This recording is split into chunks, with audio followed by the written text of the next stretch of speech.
I go to bed on Saturday. I don't remember what time it was when I went to bed. Maybe like 10:30, 11:30, something like that. I think I was watching the hockey game. I was watching the Red Wings game a little bit, and then I just fell asleep listening to that game. I go to bed, and I had a good sleep. It was very good sleep, actually.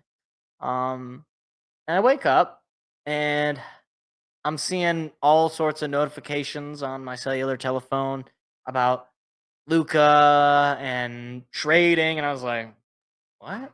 And then I see this. Luka Doncic traded to the Lakers. Mavs get Anthony Davis more in a 3-team deal. The full deal. All right? Are you ready? From Shams Sarania. Yes, this is real. Lakers get Luka Doncic, Maxi Kleber, and Markieff Morris. The Mavericks get Anthony Davis, Max Christie, former Spartan, and a 2029 Los Angeles Lakers first-round pick. The Jazz get Jalen Hood-Schifino, the 2025 Clippers second-round pick, and a 2025 Mavericks second-round pick.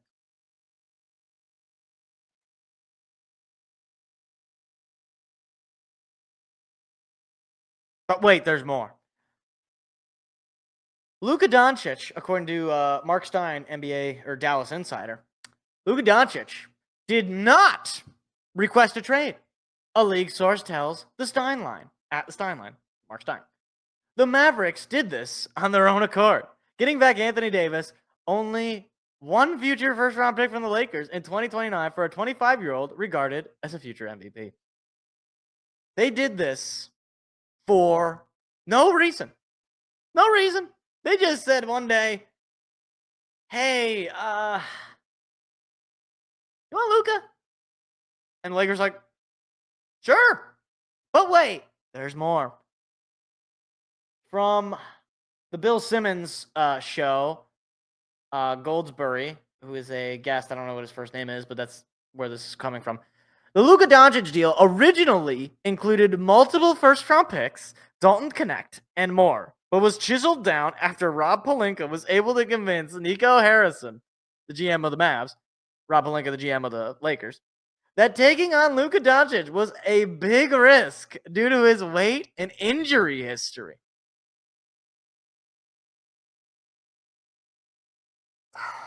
Okay, let me just...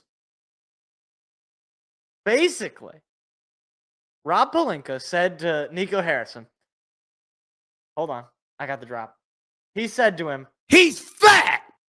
He said, Luka is... He's fat. He looks fat. He's fat. He's fat. That's what they said. He said he's fat. And he's unhealthy, so you better just give him to us, and you're going to feel great about it. I don't even... Let me... Okay. Because there are some people who are saying, okay, well, Luka's really bad on defense, so they bring in Anthony Davis, who's good on defense, and this will improve them because Luka wasn't even playing that much because he was unhealthy, I'm told. Now, look, it's true. Luka only played 22 games this year so far. I don't know when he went down or when his last game, whatever. Luka, when he plays, is a 30 points a game guy. Certainly a future MVP and one of the best players in the NBA right now. And you're telling me that you would rather have a 31-year-old Anthony Davis, Anthony Day-to-Day Davis, who is infamous for getting hurt, who, by the way, not that long before this trade even happened, actually did get hurt, I'm pretty sure. And he is seen as more reliable to you. Like, I would understand. And it wouldn't make sense. I understand if they went out and they got, I don't know, a Rudy Gobert, who's, defensive player of the year, right? Because they're like, okay, we need defense. We're sorry, Luka. We're just going to go all in with Kyrie, Clay, and Rudy Gobert on defense. I could be like, okay, the idea is, okay, you're bringing in a guy who's probably going to, he's been consistently healthy and he plays good defense. Instead, you brought in a guy who is not consistently healthy, who is still good on defense and still can score, but like at the cost of the face of your franchise. And what makes it even worse is you get one first-round pick in 2029? First of all, the NBA needs to have a rule. You should not be allowed to trade picks 4 years in advance. We're talking a freshman in high school, potentially. Like, what are we doing? I don't know how you can even evaluate the value of that pick. And you had some people who were saying, well, this is them trying to get ahead of Joel Embiid or Ben Simmons situation. We're not talking about a guy who every year it's something else. We're talking about a guy who is not great on defense, but is still 25 years old, who just recently has struggled with health. I mean, like every other year, it feels like I'm pretty sure he played over 60 games. There's just a lot more than some of these other players can say. Like, if you were worried about weight and injury, you would have thought that Luka Doncic looked like Ben Stiller at the end of Dodgeball. Like, I saw him in the press conferences. He didn't look that fat. Like, I don't know what the internal dialogues were. Like, from all indications that I've seen, he was, seen as fat. I don't know. And he wanted to be there. Like, he was. There was no indication that he wanted to leave. We already read the report from Stein, who said that he did not request a trade. So you take a guy who didn't request a trade. You never announced that you were interested in moving him because all you wanted, Nico Harrison, was singularly focused on a 31-year-old Anthony Day-to-Day Davis to try to win a title this year, despite the fact that his team is currently in the 8 or 9 seed in the play-in. Or the 7. I don't remember. They're in the play-in. And you're telling me that basically your team gets better because you bring in a player in Anthony Davis who realistically has what? At most 3 more years of actual competent play? At most. Like, that's assuming he doesn't get any more catastrophic injuries, which is certainly no guarantee on that. Like, even if you want to say that defensively, right now, the roster for the Mavs has a better chance than if they kept an injured Luka on the roster. Long term, you don't like guys like Luka Doncic don't just fall from trees. And what's even better is he ended up falling to you because the Hawks wanted Trae Young. Fine player, Trae Young. I had to experience it yesterday. But you don't get guys like Luka Doncic every draft. He is a one of one. He is in the same caliber of player as the Anthony Edwards, as the Giannis's and the Jokic's. He's in that caliber of player, all right? A franchise-altering player that you put him on any roster, that team is now light years ahead of where they would have to be if they were just picking and, assembling it together one by one. I don't understand what in the world the Mavericks were thinking. And I don't think anyone really will. Like, the thing is, to me, this is fireable. Like, this is a fireable offense. I don't what else are we supposed to call it? Okay, like, you traded away your superstar, the best player on your team, for a 31-year-old center and 1 first-round pick and Max Christie. Shout out Michigan State. I can't, this would be like if the Pistons traded away Cade to go get, I don't know.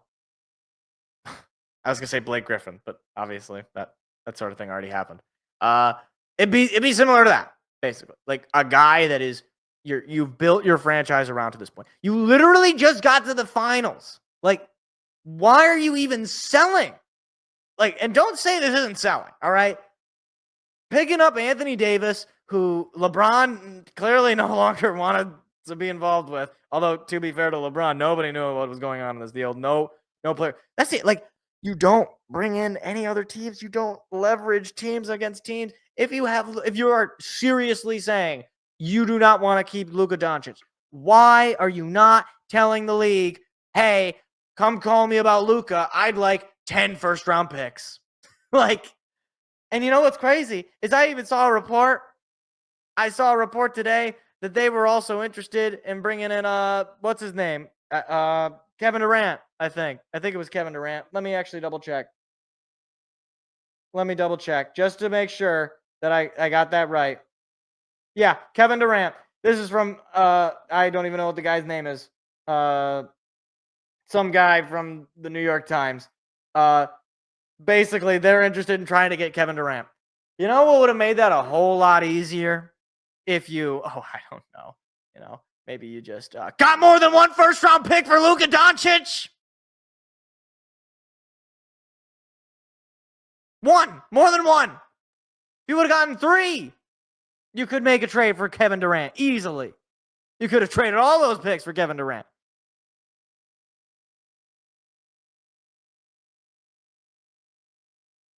So, Lakers fans are happy.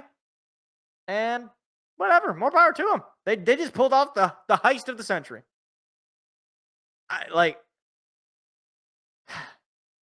I've seen superstars get dealt, and I've seen, it's one of those things. I was talking to a friend about this. I've seen trades where, like, after the fact, or maybe not necessarily trades, or just like moves, like stuff where you're like, okay, after the fact, yeah, it's bad. In all sports. This is not just unique to basketball. The thing that comes to mind is something like, Kobe Bryant getting traded, the draft rights traded from the Hawks, the Hornets to, I think it was the Hornets to the Lakers, right? Something like that. In hindsight, terrible, very bad. In the NFL, I guess you think of like the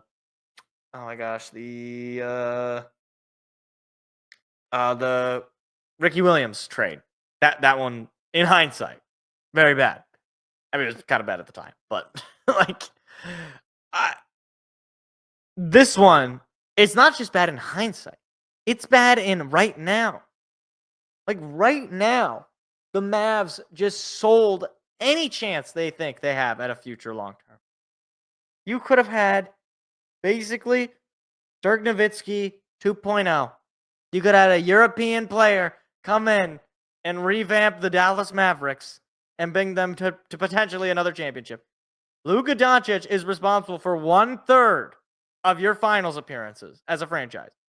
I don't think it's any secret. The Dallas Mavericks are not exactly, the epitome of a well-run franchise. Like, and this is coming from a Pistons fan. We've won as many championships as they have been to. Okay? Like, this is not a franchise that has a whole lot of national press and a whole lot of, historic success. And you just let them go. Let them go. That's all I got on that. I have nothing else to say. Hi, it's me again. If you enjoyed what you just saw, hit the like and subscribe button. We do live shows every Tuesday at 7 p.m. Eastern. Hope to see you there.